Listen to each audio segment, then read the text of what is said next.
It's time for the best sports talk show out. Point of View, hosted by Johnny M. and Rush Life on King of Sound Radio. You ready? Let's go. Johnny M. Rush Life. You only have 2 shots at beating them. They look absolutely sensational. I don't even know if they're being coached. Woo! They look absolutely sensational. Point of View. What's up, South Jersey? What's up, America? I am Rush Life, along with my co-host, Johnny M., and this is Point of View, the best sports talk show. The best sports talk show out there right now. What's up, Johnny M? How are you? Good afternoon. I'm doing great. What's going on, everybody? Thanks for tuning in. Yeah. Today, we are speaking on a number of topics. We talking about Steph Curry, Chip Kelly, Tiger Woods, Conor McGregor, just to name a few. And, of course, my boy Jimmer Fredette.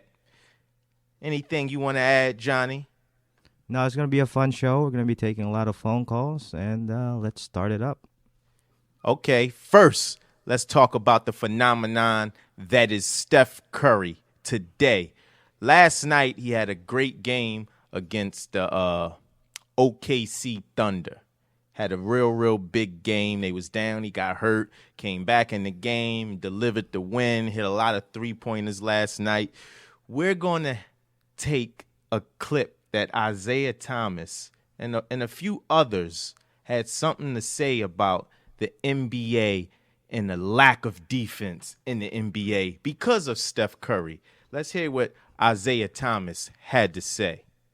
I think perimeter defense in the NBA, guard perimeter defense, this is the worst I've ever seen it in basketball. And guys... Why is that? I don't know, but I've never seen so many guys fall. I mean, guards now, they're defending, and before you know it, you get a move and they're on the floor. It used to be that, okay, there was hand checking in the game, but when you look at people's defensive stance right now, they're balanced. You don't see people down in a defensive stance, really moving their feet, sliding their feet, checking. I see everybody standing straight up, trying to play defense. So consequently, perimeter defense is non-existent in the NBA right now. There you have it, Isaiah Thomas' take on NBA defense as of right now, mainly when they're sticking Steph Curry. John, what is your point of view on this whole defensive thing in the NBA right now, playing perimeter defense on the guards? Well, first of all, I got to give Steph Curry all his due. He's great. I mean, I personally love him. He shoots lights out. And At the same time, Isaiah Thomas have a point also. I agree. Isaiah Thomas, the point that he made, he's saying that the perimeter guard play on the defensive end is non-existent. Like they're not getting up, getting down in the defensive stands, and they're not guarding the right way. That's why these guards are being able to do what they're doing, such as Steph Curry. Yeah. I agree with Isaiah. I really do. From my point of view, defense sucks. You see what I'm saying? And to prove my point. Well, I don't know if the defense actually sucks. I think it's the rules that the players are abiding to right now. There's no hand checking compared to back in the 80s and even the early 90s. There were hand checking, but the NBA just abolished that. I think the defense sucks, along with the hand checking, but the defense sucks. Case in point, my point of view. If you notice every star player, right? Right. Just as I alluded to last week. Who? Carmelo? No. I'm about to get into it. Oh, okay. Every star player that's on the NBA team, right now, needs to have the ball in their hands to be effective. And I don't mean catching the ball in the low post. Every player from Carmelo Anthony to James Harden to LeBron James to Kevin Durant, watch 90% of the game, they got the ball at the top of the key beyond the three-point line trying to cross somebody over to go to the lane or shoot a jump shot, right? With that being said, the defensive player that's guarding them is not doing anything defensive-wise so that player can score points. So it's easier for them to score points. That's why everybody is handling the basketball now.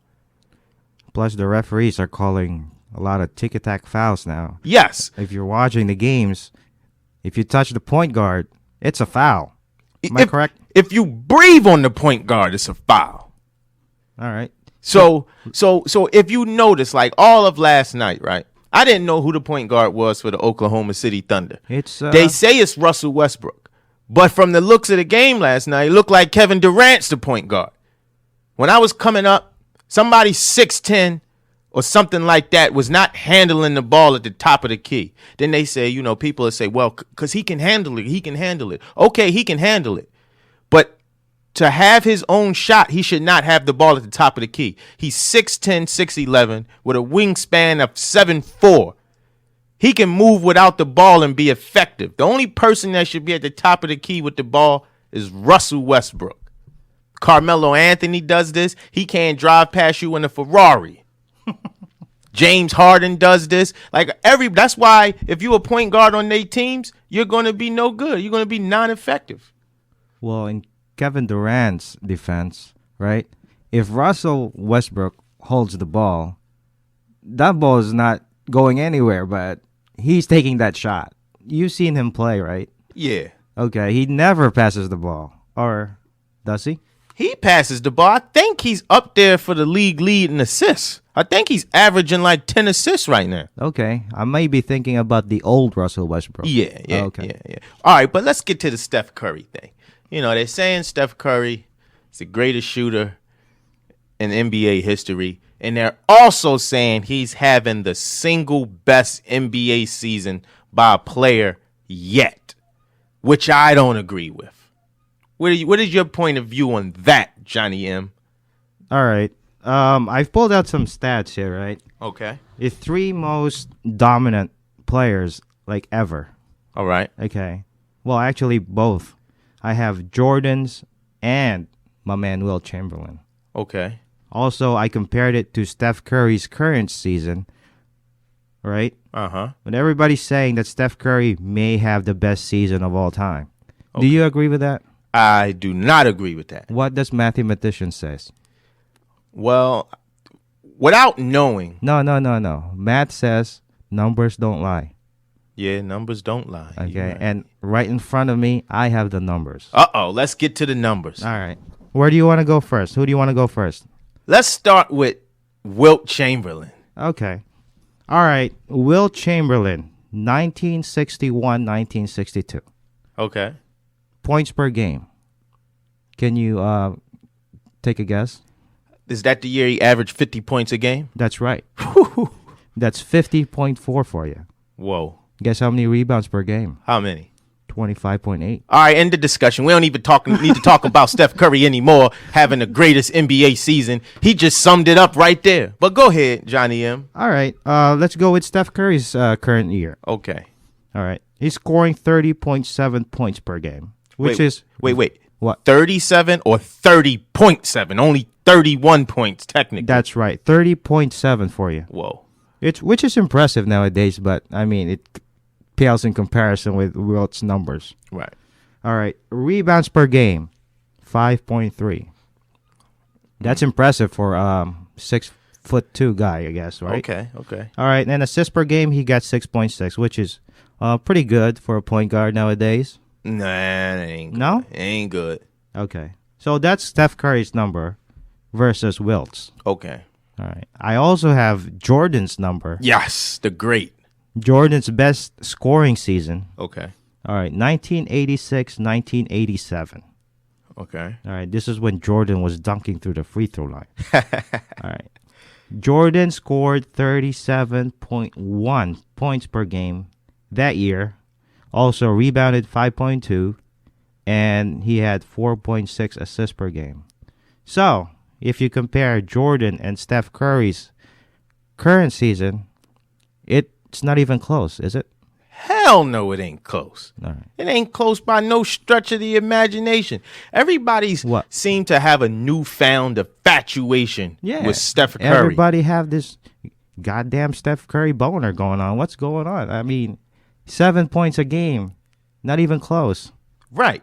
So, to me, Steph Curry always played like this, right? Right. Coming out of college, he did this in college. It's no shock to me. So I don't want y'all to think I'm hating on Steph Curry. I don't like Steph Curry. He's a great shooter. Matter of fact, he's a great player. He's a great scoring point guard. Don't get it twisted. But it ain't a shock to me like it is the rest of y'all. Y'all saying it like, oh my God, this guy is the greatest we ever seen. No, he's a great shooter that can dribble. It's the first time you had two combinations in one. Well, And again, I say, if it wasn't for Mark Jackson, y'all would have never knew him to do this in the NBA. you know, you're not giving Steph Curry his due here, I think. Okay, talk to me. All right. Talk to me. Well, I think he's a once in a generation type player, right? Once in a generation. Yeah, Okay. there's a few in my lifetime. Well, how old are you? Like you're in the 40s or something? 35. Okay, so we're both in our 30s, right? Yeah. All right. In my lifetime, I've seen, let's say, 5 players that have changed the game. All right. All right. I've seen Magic Johnson change the game. Okay. All right. Michael Jordan, of course, changed the game. Uh-huh. All right. And LeBron, or no. I don't think. No, LeBron is more like a Magic. I don't think LeBron All right. changed anything. But Steph about Curry the game. changed the game. He is changing the game right now. Yeah. He's going to make everybody want to shoot 3-pointers, right? That's right. You're going to have 7'6" centers trying to jack it from the half court, which I don't agree that Steph invented that. no. Hell no. Well, he's making it consistently now. No, he's making it consistently. Right. Put it like this. He has the green light to do it. Other coaches are not letting their point guards do it, so we don't know if other guards can do it. Because the coaches are not letting other people pull up from damn near the half-court line. Greg Popovich is not letting Danny Green or Tony Parker do that. He's pulling their ass right out the game if they do some nonsense like that. So you're saying that what Steph Curry is doing right now is utter nonsense. It's not fundamentally sound. All right. I believe in it because I've seen it before Steph Curry is doing it. All right. But he's given the green light because he started it with Mark Jackson. Mark Jackson let him do it, and he hit it that year consistently with him. When they fired Mark Jackson, the coach said there's no reason to change what you're doing because you already proven you can do it. But had it not been for Mark Jackson, he would have never been allowed to do what he's doing now. Never. Let's say if Steph Curry plays for the Spurs, is he going to have the same numbers? Maybe now because Greg Popovich see what he's doing, but if he started out with the Spurs, hell no. Let's get some point of views from my callers. Callers, if you out there, you listening, call up to the station, and give us your point of view on this whole Steph Curry thing. Give him the number. Oh, yeah. The number is 609 878 8999. Call up the King of Sound Radio and, give us your point of view of the whole Steph Curry phenomenon that's taking place right now. Now, John, Okay. did you watch the game last night? I did. What did you think about the game? I thought it was actually very entertaining because they were down the whole time, right? Yes. All right. And I think the hero of this game is not Steph Curry. Okay. Elaborate. All right. Elaborate.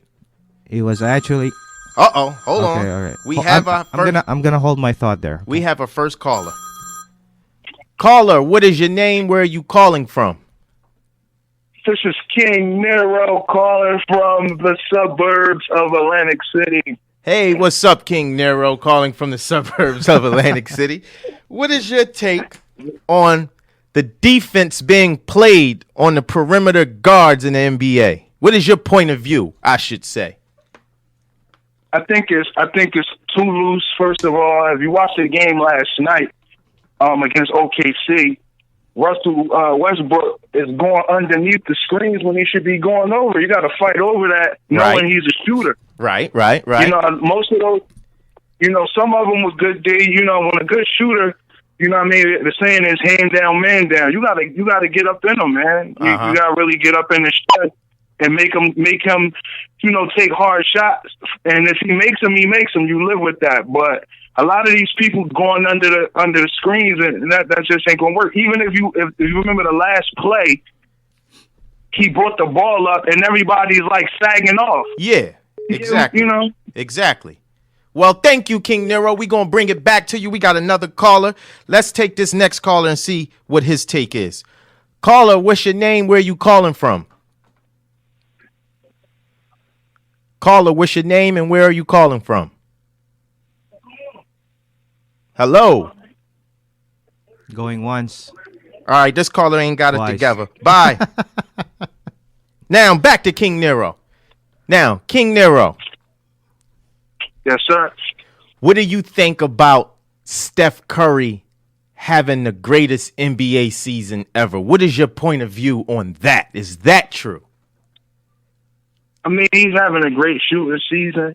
I just feel like What about the with greatest sports, NBA season for a player?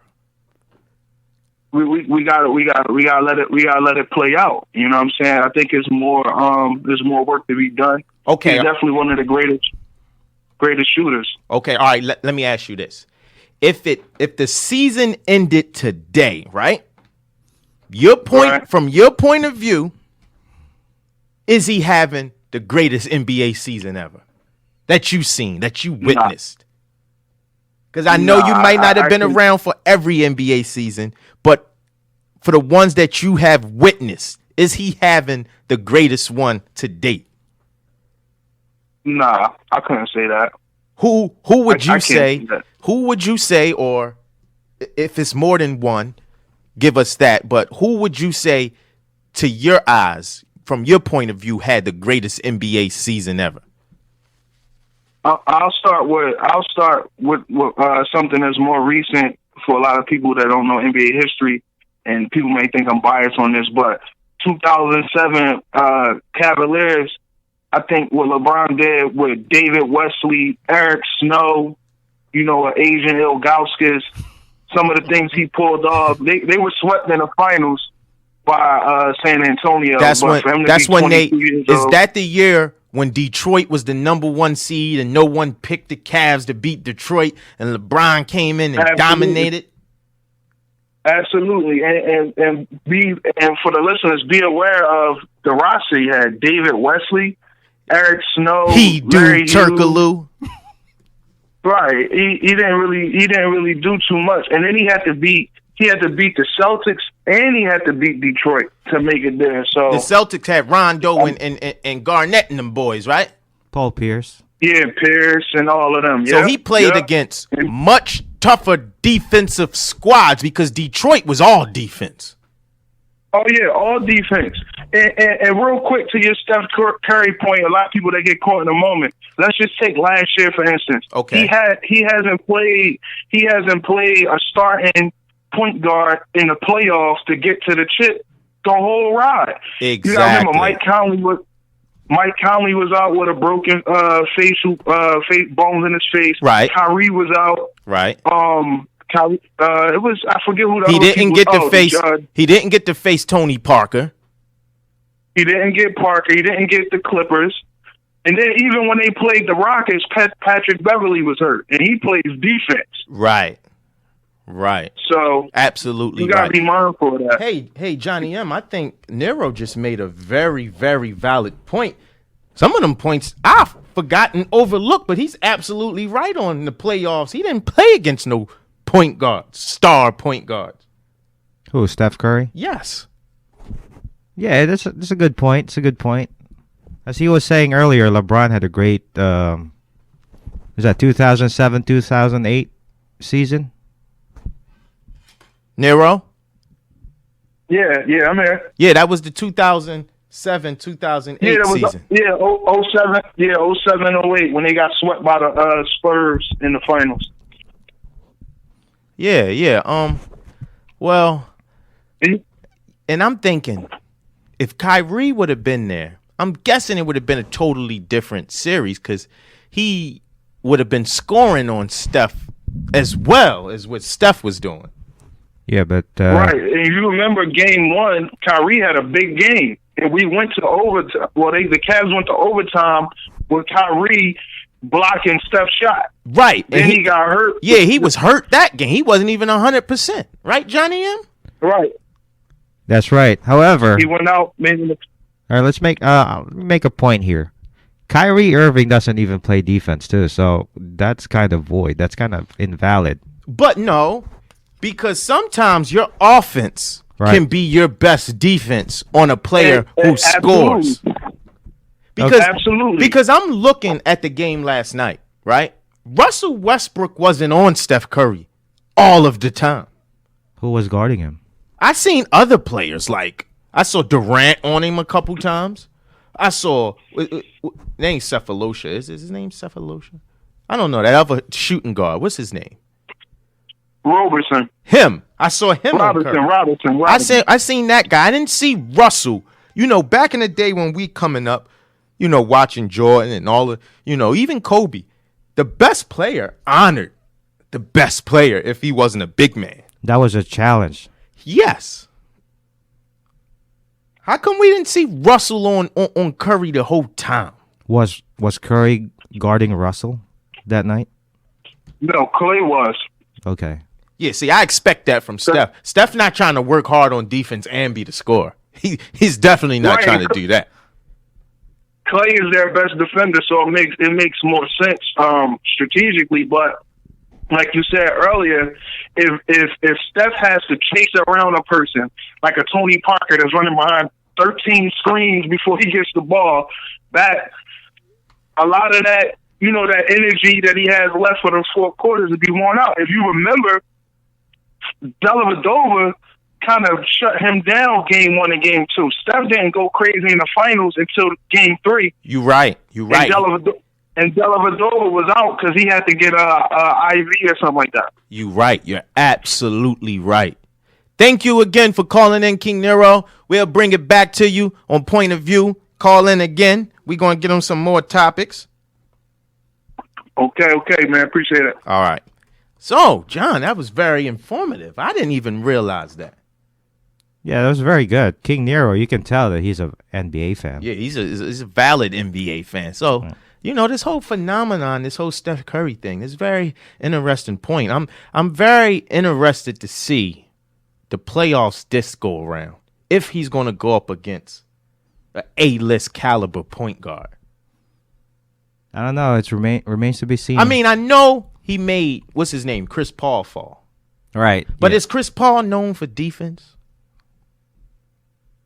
I don't know. He's definitely not known for scoring. Chris Paul he can be a scorer if he wants to. If he wants to. But to me, Chris Paul is too passive to go up against Steph Curry. What do you think? Yeah, that's not in his nature to just score. He likes to get everybody involved in the game. That's his game. Yeah. That's why all these players likes to play with him. Right. But then again, he hasn't won anything yet.